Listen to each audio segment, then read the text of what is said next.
So what did your robot do? Okay, well, the lights are off, it doesn't do anything. But when the lights come on? And then when the lights come on, it starts moving around, and it just, it goes forward, but then it has a sensor, so if it senses that it gets too close to something, it'll turn around and go a different way. Okay. How did you decide... Oh, sorry. Go. What? Go. Oh, but the whole time, it's just, moving around. It's got, there's text display on it, and it says, "Where are the acorns?" So it's pretending to be looking for acorns. Okay. How did you come up with the idea to make it a squirrel? Well, we had to make it a pet. So we said that we have to make a pet. Okay. So we decided to do a squirrel because Notre Dame has a lot of squirrels on campus. And so we also made it somewhat Notre Dame related. I'll get to that.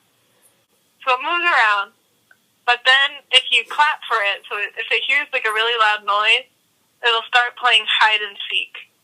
And the way that works is it'll keep moving, but it has a light sensor on the bottom, so when it senses a darker tile, in our classroom we had white tiles and black tiles. When it senses a darker tile, it stops, and it thinks that it's hiding. And so then on the screen it says, "Shh, I'm hiding." And then you come up to it, and it has a touch sensor.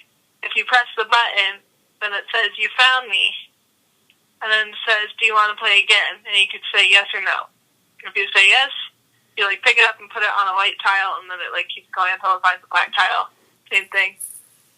If you say no, then it starts singing the Notre Dame fight song. It does the first verse.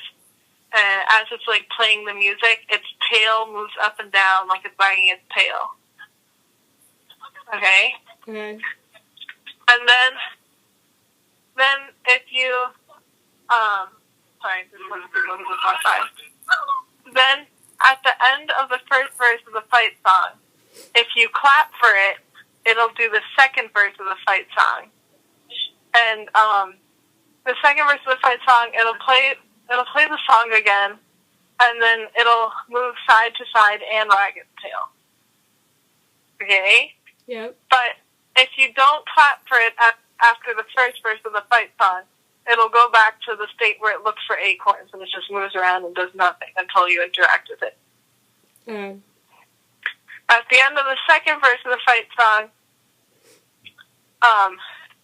it will also go back to just looking around for acorns. Okay. If at any time you turn the lights off, it'll stop doing whatever it's doing, and it'll go to sleep. Okay. And that's everything my squirrel does. Okay, so what did you use to program it? There's a program on the computer called LabVIEW, LABVIEW,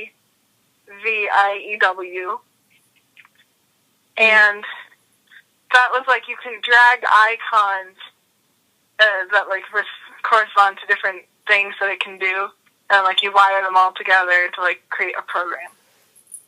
Okay.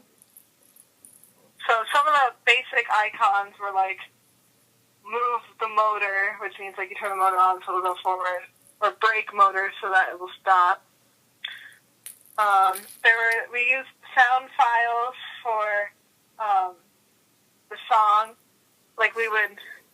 You could change what note it plays. So I went through and I clicked different notes until I got to play the fight song. So I was B flat, things like that. And it was B flat, D, whatever, for the fight song. So I just strung a bunch of music notes together to make that. So other things we had to tell it there's a thing that we had to do where on each part of the program we had to say, if the light is less than 20, go to sleep. So there were some tricky buttons we had to use for that. So what problems did you face when... Okay, so one of the biggest problems was that the song was too big, so there wasn't enough memory on the robot. So we had to cut our song in half.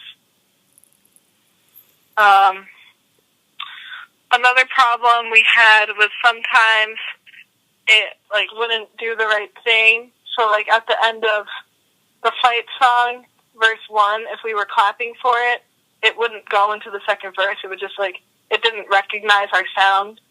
So we had to keep adjusting like the limits.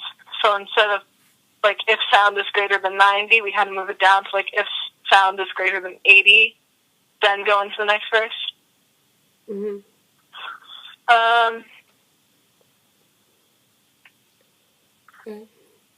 Yeah, another problem we had with hide and seek was that we couldn't figure out how, like, after it would stop on a black tile, but if you say, like, yes, I want to play again, it was, like, already on a black tile, so it, like, wouldn't do anything. So we realized that we have to, like, manually pick it up because we couldn't figure out how to program it otherwise. Was there any trouble constructing it? I mean, it was out of Legos, right? So. No, we had enough Legos. And then we, like, sewed felt on top of it to make it look like a squirrel. Mm-hmm. I guess the only thing would be, like, constructing it, we only had 3 motors, so we used one for the left wheel, one for the right wheel, and then one for the tail. So if we had wanted to do something where, like, it picks up stuff, we didn't have enough motors. So we had to, like, choose what things we wanted it to do because we couldn't do everything. Mm-hmm. But other than that, constructing it was pretty good. What was the best part of making it? The best part of making my robot, I think, was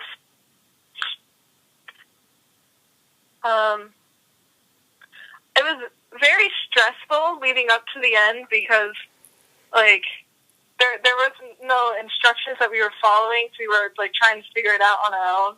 So in the end, when it, like, finally all worked and it was able to do everything that it was supposed to do, that was probably the best part because we were really happy that it all worked. Because, like, normally when you build with Legos, if there's, like, a house you want to build, you've got, like, instructions on how to build the house, you know? Mm-hmm. But, like, for us, we were coming up with our own instructions, and we were all, like, learning how to use the software while trying to program it. So that was very hard. Alright, I think that's it.